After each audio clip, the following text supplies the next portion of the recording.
आप जीतो या हारो, अल्टीमेटली सारे गोटियों को पहुंचना तो एक ही घर में है ना।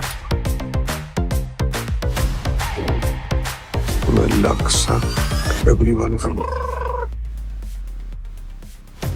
पहले परेश रावल ने बोला, फिर सुनील शेट्टी ने इशारा दिया और अब अक्षय कुमार ने अपनी पुरानी फोटो डालकर क्या ये कंफर्म कर दिया है कि वो भी हेरा फेरी 3 का हिस्सा है। वेल, तो हेरा फेरी 3 अब सिर्फ एक कॉमेडी फिल्म नहीं रही, ये अब उन लाखों लोगों की उम्मीद बन चुकी है जो पिछले 17-18 सालों से इस तिगड़ी को एक साथ देखने के लिए बेचैन थे। पिछले कुछ महीनों में इस फिल्म को लेकर इतना झमेला चला कि कई बार तो लगा कि शायद ये फिल्म अब कभी नहीं बन पाएगी। कभी अक्षय कुमार फिल्म से बाहर जा रहे हैं, कभी परेश रावल दूरी बना रहे हैं, फिर किसी प्रोडक्शन हाउस ने केस कर दिया, फिर खबर आई कि फिल्म किसी और के साथ बनाई जा रही है। लेकिन इन सब के बीच हर फैन के दिल में बस एक ही सवाल झूम रहा था, क्या ये तीनों फिर साथ आ पाएंगे। वेल, तो अब धीरे धीरे चीजें साफ हो रही हैं। परेश रावल ने खुद साफ कहा है कि वो फिल्म में है। उन्होंने ये भी बताया कि जो भी झगड़े गलतफहमियां चल रही थी अब सब खत्म हो चुका है। वहीं सुनील शेट्टी ने भी एक बातचीत में कहा कि फिल्म की स्क्रिप्ट पर फाइन ट्यूनिंग चल रही है और अब सब चीजें पटरी पर आ गई है। लेकिन उन्होंने साथ में ये भी जोड़ा कि जब तक फिल्म शूट नहीं हो जाती, रिलीज नहीं हो जाती, तब तक कुछ भी फाइनल नहीं कहा जा सकता। अब आते हैं उस बड़े मुद्दे पर जिसकी वजह से फिल्म सबसे ज्यादा अटकी, परेश रावल और अक्षय कुमार के बीच पैसों का विवाद। रिपोर्ट्स ने कहा कि जब परेश जी ने फिल्म छोड़ी तब अक्षय की प्रोडक्शन कंपनी ने उन पर करीब 25 करोड़ का केस कर दिया। लेकिन हाल ही में परेश रावल ने बताया कि उन्होंने 11 लाख रुपए, वो भी विद 15% ब्याज के साथ, वापस तो कर दिए। यानी अब दोनों के बीच मामला सेट है, ना कोई केस ना कोई शिकायत। हिमांशु मेहता नाम की एक पॉडकास्ट में परेश रावल ने खुलकर कहा कि जब लोग आपको इतना प्यार देते हैं ना, तो आपके ऊपर जिम्मेदारी हो जाती है, आप उनके लिए अच्छा काम करें, कोई भी लापरवाही नहीं चलेगी, सबको मिलकर मेहनत करनी होगी ताकि लोग फिर से उस मजे को महसूस कर पाएं। वेल, सुनील शेट्टी ने ये भी बात दोहराई। उन्होंने कहा कि हेरा फेरी 3 पूरी तरह से क्लीन एंड फैमिली फिल्म होगी, just like Hera Pheri 1 and Hera Pheri 2। आप इसे अपनी मम्मी पापा, बहन, बच्चों सबके साथ बैठकर देख सकेंगे। ना कोई डबल मीनिंग डायलॉग होंगे, ना बेमतलब की अश्लीलता। वहीं बाबू भैया की मासूम हरकतें, राजू की चालाकी और श्याम की सीधी साधी झुंझुलाहट, यानी फिर से वैसे ही हंसी जो पूरे थिएटर में गूंजे। और तो और कुछ लोग ये भी कह रहे हैं कि ये सिर्फ एक पब्लिसिटी स्टंट है। लेकिन अब जब तीनों यानी कि परेश रावल, सुनील शेट्टी और अक्षय कुमार तीनों ही खुलकर बोल चुके हैं, तो शक किस बात का। और फिर आता है वो इमोशनल मोमेंट जब अक्षय कुमार ने इंस्टाग्राम पर अपनी एक पुरानी तस्वीर शेयर करके लिखा, जिंदगी में हम खुशी के चुराए हुए पलों को इकट्ठा करते हैं, यही असली दौलत है। इस एक लाइन से साफ तो लग रहा है कि यार पुराने दिनों को याद किया जा रहा है। शायद वही दिन जब उन्होंने हेरा फेरी की थी और पूरा देश हंसी से लोटपोट हो गया था। यानी ये पोस्ट सिर्फ एक फोटो नहीं, एक इशारा हो सकता है वो भी फिर से राजू बनकर वापसी कर रहे हैं। अब बात उस लाइन की जो परेश रावल ने कही। जब उनसे पूछा गया कि क्या फिल्म में वही पुरानी कास्ट है, तो हंसते हुए बोले, पहले भी आ रही थी, लेकिन हमें खुद को ठीक करना था ना। इसका मतलब ये कि पहले भी फिल्म बन सकती थी, लेकिन उस वक्त तीनों एक्टर्स के बीच तालमेल नहीं बैठ पा रहा था, झगड़े थे, भरोसा नहीं था, या फिर कोई ना कोई वजह तो थी। लेकिन अब सबने अपने रिश्ते सुधार लिए हैं, यानी सबने खुद को ठीक कर लिया है। और फिर उन्होंने एक और अहम बात कही कि अक्षय, सुनील और प्रियदर्शन बचपन से नहीं लेकिन फिल्मी करियर की शुरुआत से जरूर दोस्त हैं, और यही पुरानी दोस्ती अब फिर से इन तीनों को साथ ला रही है। यानी ये फिल्म सिर्फ कमबैक नहीं, दोस्ती की जीत भी होगी। तो अब मुद्दा साफ है, हेरा फेरी 3 सिर्फ एक फिल्म नहीं है, ये 3 दोस्तों की वापसी, पब्लिक के भरोसे की जीत है, और उस दौर का रियूनियन है जो कभी 2 दशक पहले लोगों को बिना OTT, बिना ट्विटर, सिर्फ एक कहानी से हंसा देता था। अब बस इंतजार है उस दिन का जब थिएटर में फिर से कोई कहेगा,